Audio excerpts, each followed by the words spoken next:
या देवी सर्वभूतेषु शान्तिरूपेण संस्थिता नमस्तस्यै नमस्तस्यै नमस्तस्यै नमो नमः।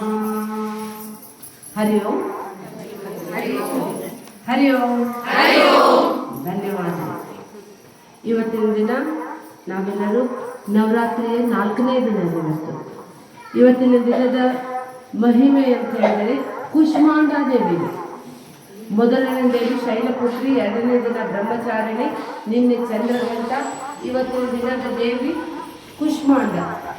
ಕುಷ್ಮಾಂಡ ಅಂತ ಹೇಳಿದರೆ ಅಂಡರಿ. ಅಂಡ ಅಂತ ಹೇಳಿದರೆ ಬ್ರಹ್ಮಾಂಡ. ಇದು ನಮ್ಮ ಶರೀರ ಪಿಂಡಾಂಡ, ಅದು ಬ್ರಹ್ಮಾಂಡ. ಪಿಂಡಾಂಡಕ್ಕೂ ಬ್ರಹ್ಮಾಂಡಕ್ಕೂ ಅಧಿಷ್ಠಾನ ದೇವಿ ಕುಷ್ಮಾಂಡ. ಕುಷ್ಮಾಂಡ ಅಂತ ಹೇಳಿದರೆ ಕುಂಬಳಕಾಯಿಗೂ ಹೇಳ್ತಾ ಇದ್ದೀವಿ. ನಮ್ಮ ಇಡೀ ಪೃಥ್ವಿ ಹೇಗಿದೆ ಅಂತ ಹೇಳಿದ್ರೆ ಕುಂಬಳಕಾಯಿ ಹೊಂದಿದೆ, ಅದರಲ್ಲಿರುವಂಥ ಬೀಜದಂತೆ ನಾವೆಲ್ಲರೂ ಜೀವರಾಶಿಗಳಿದ್ದಾವೆ ಅಂತೇಳಿ. ಅದಕ್ಕೆ ಅಧಿಷ್ಠಾನ ದೇವಿ ಕುಷ್ಮಾಂಡ ದೇವಿ ಇದ್ದಾಳೆ. ಆ ಕುಷ್ಮಾಂಡ ದೇವಿಯ ಸ್ವರೂಪ ಹೇಗಿದೆಯಪ್ಪ ಅಂತ ಹೇಳಿದರೆ ಅಷ್ಟಭುಜಗಳು. ಇವತ್ತಿನ ದಿನದ ಅವಳ ಸ್ವರೂಪ ಅಷ್ಟಭುಜ. ಅದಕ್ಕಾಗಿ ಹೇಳ್ತಾರೆ, ನಮ್ಮ ಜೀವನದಲ್ಲಿ ನಮಗೆ ಯಾರಾದರೂ ಸಂರಕ್ಷಣೆ ಮಾಡ್ತಾರಂತ ಹೇಳಿದ್ರೆ ಆ ಜಗನ್ಮಾತೆನೇ. ತಂದೆ ತಾಯಿಗಿಂತ ಆ ದೇವಿ ಪ್ರಥಮಜ, ಮೊಟ್ಟ ಮೊದಲು ಅವಳು. ಸದೈವ ಸೌಮ್ಯ ಇದಮಗ್ರ ಆಸೀತ್. ಅವಳಿಂದಲೇ ಈ ಸೃಷ್ಟಿ ಎಲ್ಲವೂ ಪ್ರಾರಂಭವಾಯಿತು.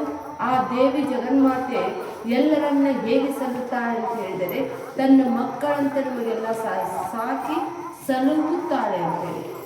ಈ ಶರನ್ನವರಾತ್ರಿಯ ದಿನ, ಈ 4ನೇ ದಿನ ಆ ಕುಷ್ಮಾಂಡ ದೇವಿಯ ಆರಾಧನೆಯನ್ನು ಎಲ್ಲರೂ ನಾವು ಕೇಸರಿ ಬಟ್ಟೆಯಿಂದ, ಕೇಸರಿ ಕಲರಿನಿಂದ ಅಲಂಕೃತರಾಗಿರ್ತೇವೆ. ಕೇಸರಿ ಬಟ್ಟೆ ಅಂತ ಹೇಳಿದರೆ ಇದು ಜ್ಞಾನದ ಪ್ರತೀಕರಿ. ಅದಕ್ಕಾಗಿ ಯಾರಲ್ಲಿ ಹೆಚ್ಚು ಜ್ಞಾನ ಇರುತ್ತದೆಯೋ ಆ ದೇವಿ ಸ್ವರೂಪಗಳು. ಅದಕ್ಕಾಗಿ ನಾವು ಜೀವನದಲ್ಲಿ ಏನನ್ನು ಪಡೆಯಬೇಕಪ್ಪ ಅಂತ ಹೇಳಿದ್ರೆ ಜ್ಞಾನವನ್ನೇ ಪಡೆಯಲಿಕ್ಕೆ ಪ್ರಯತ್ನಿಸಬೇಕು. ನಹಿ ಜ್ಞಾನೇನ ಸದೃಶಂ ಪವಿತ್ರಂ ಇದಂ ಉತ್ತಮಂ ಅಂತ ಹೇಳ್ತಾರೆ. ಜ್ಞಾನಕ್ಕೆ ಅಧಿಕವಾದದ್ದು ಈ ಜಗತ್ತಿನಲ್ಲಿ ಯಾವುದೂ ಇಲ್ಲ ಅಂತ ಹೇಳಿ. ಜ್ಞಾನ ಅಂತ ಹೇಳಿದರೆ ಭಾಳ ಸಂಸ್ಕೃತ ಓದಬೇಕು ಅಥವಾ ಗ್ರಂಥಗಳ ಅಧ್ಯಯನ ಮಾಡಬೇಕು, ಇಲ್ಲದೆ ಅಷ್ಟು. ಏನಿದೆ ಜ್ಞಾನದ ಒಂದು ಡೆಫಿನೇಷನ್ ಏನಪ್ಪ ಅಂತ ಹೇಳಿದರೆ ಸತಸಸ್ಯ ಸತಭಾವ ಅಸತಸ್ಯ ಅಸದ್ಭಾವ ಇತಿ ಜ್ಞಾನ. ಸತ್ಯ ಇದ್ದಿದ್ದಕ್ಕೆ ಸತ್ಯ ಅಂತ ಹೇಳಿದ್ರೆ ಅಸತ್ಯ ಇದ್ದಿದ್ದಕ್ಕೆ ಅಸತ್ಯ ಅಂತ ಹೇಳಿ. ಇಷ್ಟ ಅಂತ ನಾವು ಅಂದರೆ ಇಷ್ಟು ತಿಳಿಯಲಿಕ್ಕೆ ನಮ್ಮ ಜನ್ಮ ಜನ್ಮಾಂತರ ಕಳೆದಿದ್ದೀವಿ. ಈ ಶರೀರ ಹುಟ್ಟೋಕ್ಕಿಂತ ಮೊದಲೇ ಇದ್ದಿದ್ದಿಲ್ಲ, ಸತ್ತ ನಂತರ ಇರೋದಿಲ್ಲ. ಹಾಗಾದರೆ ಇದು ಏನಾದ್ರೂ ಇದು ಅಸತ್ರಿ. ಇದು ಈ ಅಸತ್ ಸಲುವಾಗಿ ನಾವು ಎಷ್ಟು ಜೀವನದ ತುಂಬೆಲ್ಲ ಇದರ ಸಲುವಾಗಿನೇ ಮಾಡ್ತಾ ಇದ್ದೇವೆ. ಸತ್ಯ ಏನಿದೆ ರೀ ಅದು ಆತ್ಮವಾಗಿದೆ. ಅದನ್ನು ಹೊರತುಪಡಿಸಿದ್ದೆಲ್ಲವೂ ಅಸತ್ತಾಗಿದೆ. ಆತ್ಮನ ಬಗ್ಗೆ ನಮಗೆ ಏನು ಕಾಳಜಿ ಇಲ್ಲ ರೀ. ನಮಗೆಲ್ಲ ಕಾಳಜಿ ಇದ್ದಿದ್ದು ಅದರ ಬಗ್ಗೆ, ಅಸತ್ ಬಗ್ಗೆ.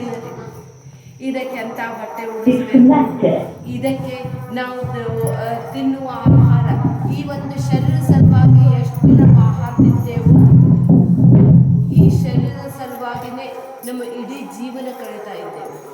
ಅದಕ್ಕಾಗಿ ಆ ದೇವಿ ಜಗನ್ಮಾತೆಯಲ್ಲಿ ನಾವು ಏನು ಬೇಡ್ಕೋಬೇಕಪ್ಪ ಅಂತ ಹೇಳಿದರೆ, ನನಗೆ ದೇವಿ ನನಗೆ ಸತ್ಯವಾದದ್ದನ್ನು ಸ್ಥಿರವಾಗಿಸುವಂತೆ ಮಾಡು, ಆ ಸತ್ಯದ ಜ್ಞಾನದಲ್ಲಿ ನೆಲೆ ನಿಲ್ಲುವಂತೆ ಮಾಡು.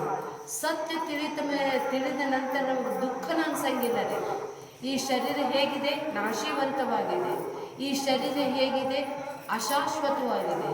ಈ ಶರೀರವನ್ನು ನೀವು ಎಷ್ಟು ನೀವು ಪೋಷಣೆ ಮಾಡಿದರೂ ಸಹಿತ ಇದರ ಸ್ಥಾನ ಎಲ್ಲಿದೆ, ಸ್ಮಶಾನಕ್ಕೆ ಹೋಗುವಂಥದ್ದಾಗಿದೆ. ಈ ಶರೀರವೇ ಸತ್ಯ ಅಂದಿದ್ದೇ ಆದರೆ ನಾವು ದೇವಿಗೆ ದ್ರೋಹ ಬದಂತೆ. ಅದಕ್ಕಾಗಿ ನೀವು ಎಲ್ಲರೂ ಇವತ್ತಿನ ದಿನ ಎದ್ದಕ್ಕೆ ಬಂದಿದ್ದೀರಪ್ಪ ಅಂತಂದರೆ ಸತ್ಯದ ಸಾಧನೆಯನ್ನು ಮಾಡ್ತಾ ಇದ್ದೀರಿ, ಜ್ಞಾನದ ಸಾಧನೆಯನ್ನು ಮಾಡ್ತಾ ಇದ್ದೀರಿ. ಆ ದೇವಿ ಜಗನ್ಮಾತೆಯಲ್ಲಿ ನನಗೆ ಶಾಶ್ವತವಾದ ಸುಖವನ್ನು ಬಯಸ್ತಾ ಇದ್ದೀನಿ. ಶಾಶ್ವತ ಸುಖ ಅಂದರೆ ಮೋಕ್ಷವೇ ಆಗಿದೆ. ಅದನ್ನು ಹೊರತುಪಡಿಸಿ ಇದ್ದಿದ್ದೆಲ್ಲವೂ ಅಶಾಶ್ವತನದೇ. ಧನಂ ಧಾನ್ಯಂ ಪಶುಂ ಬಹುಪುತ್ರ ಲಾಭಂ ಶತಸಂವತ್ಸರಂ ಇಷ್ಟರಿದೆ. ಶರೀರದ ಕಥೆ ಇಷ್ಟ ಇದೆ. ಈ ಶರೀರ ಯಾವಾಗಲೂ ಕೂಡ ಸತ್ಯವಾದದ್ದಲ್ಲ. ಅದಕ್ಕಾಗಿ ಇವತ್ತಿನ ದಿನ ಕುಷ್ಮಾಂಡ ದೇವಿ ಅಂತ ಹೇಳಿದರೆ ಆ ಬ್ರಹ್ಮಾಂಡದ ಅಧಿಷ್ಠಾನ ದೇವತೆಯಲ್ಲಿ ನಾನು ಸಮಷ್ಟಿ ಆಗಬೇಕ್ರಿ, ನನ್ನ ವಿಸ್ತಾರ ಆಗಬೇಕು, ನನ್ನ ಬುದ್ಧಿ ವಿಶಾಲ ಆಗಬೇಕು, ನಾವು ಸಂಕುಚಿತ ಆಗಬಾರದು. ಬ್ರಹ್ಮಾಂಡ ಮತ್ತು ಪಿಂಡಾಂಡ ಇದು ಯಾವಾಗಲೂ ಕೂಡ ಅಶಾಶ್ವತವಾದದ್ದು. ಆ ಬ್ರಹ್ಮಾಂಡವಾಗಿದ್ದು ಶಾಶ್ವತವಾಗಿದ್ದು, ಆ ಶಾಶ್ವತ ತತ್ವವನ್ನು ತಿಳಿದುಕೊಳ್ಳೋದಕ್ಕೆ ಆ ದೇವಿ ಜಗನ್ಮಾತೆ ನಮಗೆಲ್ಲರಿಗೂ ಅನುಗ್ರಹಿಸಿ ಅಂತ ಹೇಳ್ತಾ ನನ್ನ 4 ಮಾತುಗಳಿಗೆ ನಾನು ಪೂರ್ಣಗೊಳಿಸ್ತೇನೆ.